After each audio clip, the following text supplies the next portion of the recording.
এক ছিল ছোট্ট গ্রাম। গ্রামের পাশে ছিল এক জাদুকরি বন।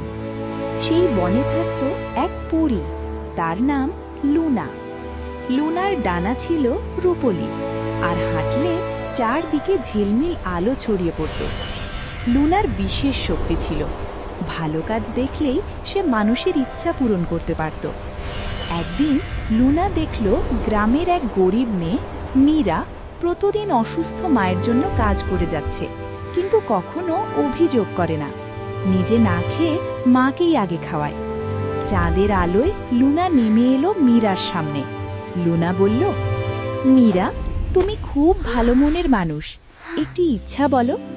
মীরা একটু ভেবে বলল, পরিদি, আমার জন্য কিছু চাই না, শুধু চাই আমার মা যেন সুস্থ হয়ে ওঠে।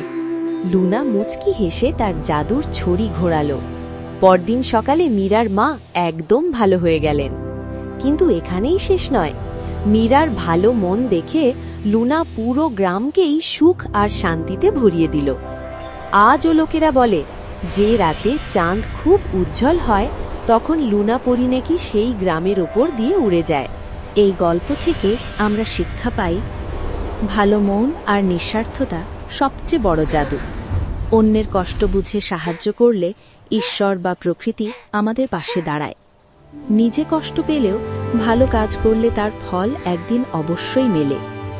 সত্যিকারের সুখ আসে অন্যকে সুখী করতে পারলে।